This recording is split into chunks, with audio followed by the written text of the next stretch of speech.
Gitchi Manitou, terre, mère, nourricière, grand-père, grand-mère, ma soeur, mon frère, je prie pour une nouvelle terre nouvelle, un ciel nouveau. Nous sommes éternels comme les lacs et les ruisseaux. Grand esprit, Gitchi Manitou.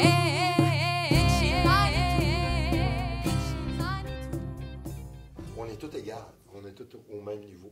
Puis quand on fait un sac de parole, évidemment, il y a un bâton de parole. On commence toujours avec les aînés. Fait que grand-père et grand-mère commencent. Fait que grand-père va nous donner des enseignements, puis après ça, grand-mère, même chose. La question est bien simple. Comment ça va? Puis tu pars de ça. OK? Comment ça va? Puis après ça, tu sors avec tes vérités, tes inquiétudes, tes joies, tes peines. Celui avec le bâton de parole, quand il a fini, il l'amène à qui il sent. Fait que quand vous allez prendre le bâton de parole, puis vous allez l'emmener à quelqu'un, vous allez toujours vers la gauche. C'est des hommes de paix, fait qu'ils font le tour, puis ils discutent avec les autres. William Commanda, il est décédé maintenant, là.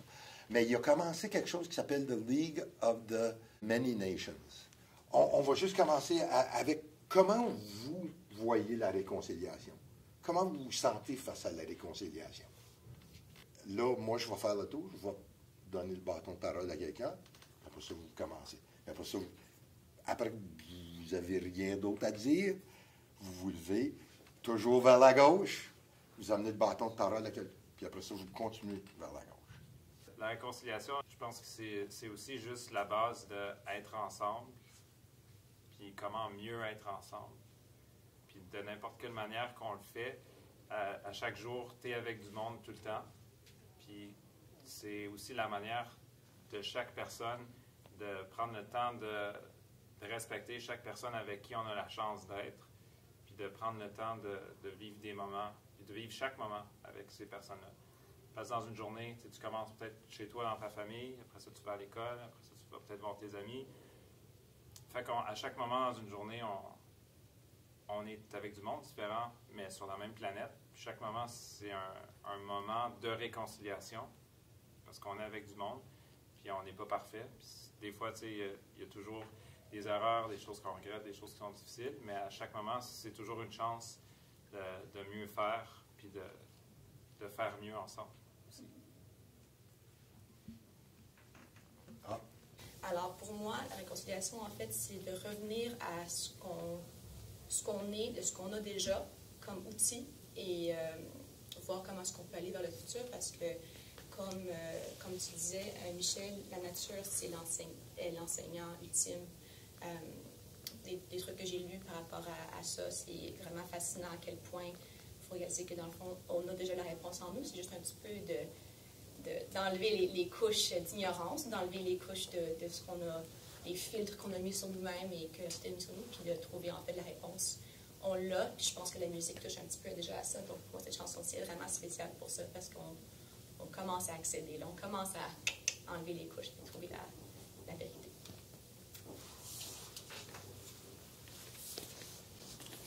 So, pour moi, la réconciliation, je voulais un peu toucher sur la nature aussi, mais plutôt comment,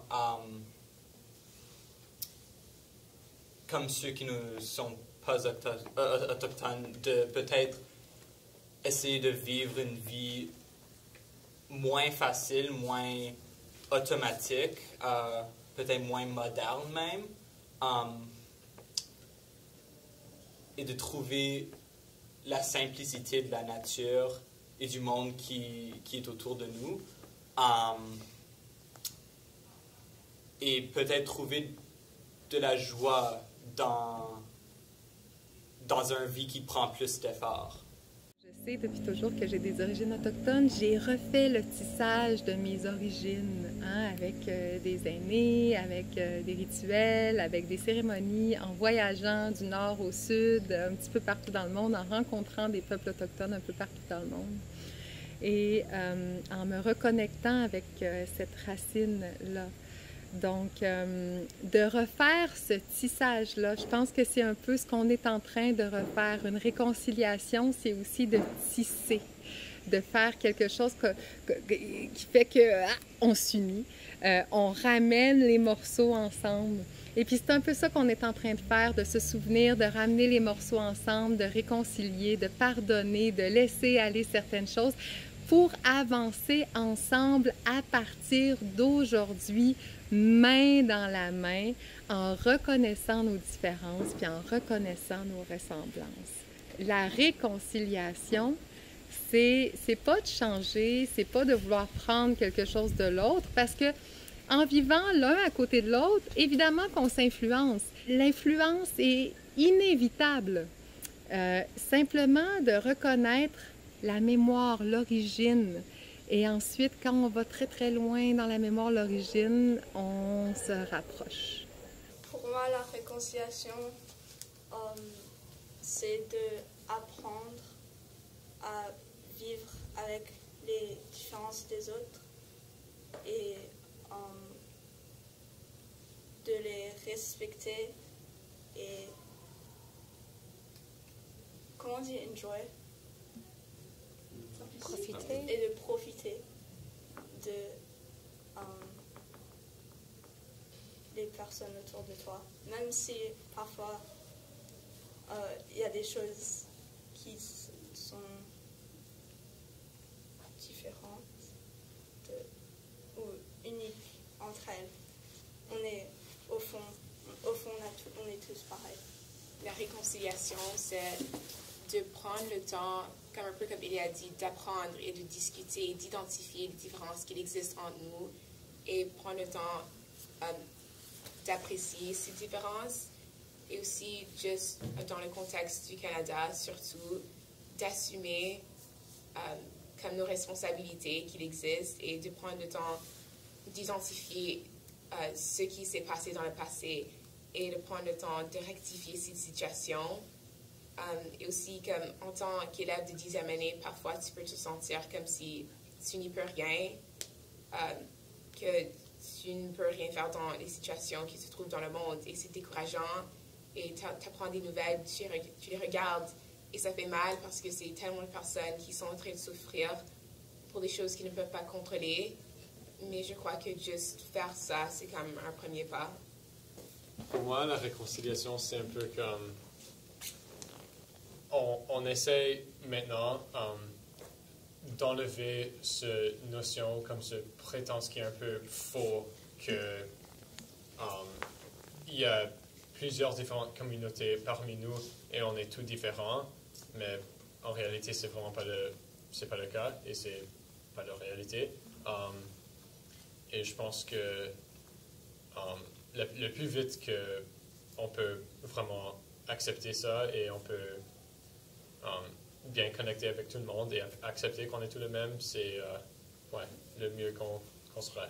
Pour moi, la réconciliation, c'est comme Michel a dit plusieurs d'entre vous, c'est de vraiment apprécier tout le monde et savoir apprécier ce que les gens ont dû traverser parce que tout le monde est différent et tout le monde a vécu des moments différents et qu'il ne faut pas vraiment juger la personne basée sur leur passé parce que, tu vois, nous, entre humains, on a tendance à juger les gens sans vraiment savoir ce qu'ils ont vraiment vécu. Alors, si on peut vraiment prendre le temps d'apprécier les gens pour ce qu'ils sont, parce que tout le monde est différent et tu vois, tu n'es pas parfait pour juger les autres parce que toi aussi tu n'es pas parfait. Alors, il faut vraiment apprendre à apprécier tout le monde pour ce qu'ils ont et ce qu'ils sont capables de faire.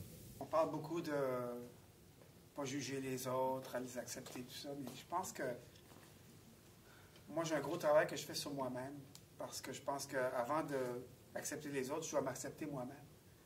Parfois c'est difficile parce qu'on est très dur avec nous-mêmes.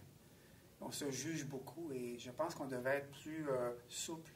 Et si on arrive à assouvir l'instinct agressif qu'il y a en nous, puis à cultiver l'amitié pour nous-mêmes, c'est plus facile à ce moment-là d'accepter les autres quand on a fait la paix avec soi-même. La réconciliation, pour moi, ce serait comme accepter les valeurs des autres, Alors, dans le cours de civisme que je prends cette année, notre prof nous avait dit que si quelqu'un n'avait pas, si toutes les personnes n'avaient pas leur croyance, leur religion, leur manière de penser et leurs origines, ils seraient tous pareils, tu vois. Et c'est bien, les gens ont tendance à ne pas accepter ce qu'ils ne comprennent pas. Mais si on pouvait juste ouvrir, tu vois, nos yeux, et comme par cette chanson, comme M. Boulet disait, comment nous, en tant qu'enseignants, élèves, musiciens, musiciennes, on peut agir comme cela, c'est vraiment par cette chanson et la morale qu'on veut donner à travers elle. Puis, on a parlé de changement puis de simplicité. Chez les Autochtones, c'est très important. Puis, comme François disait, ça commence là. Tu peux vouloir changer le monde, mais si tu ne peux pas te changer toi-même, tu ne pourras pas avoir une influence sur les autres. Une influence positive, évidemment. Vous êtes une belle gang. Moi je suis bien hâte d'aller en studio avec vous autres. Ça va être le fun. Une terre nouvelle, un ciel nouveau, vers l'éternel.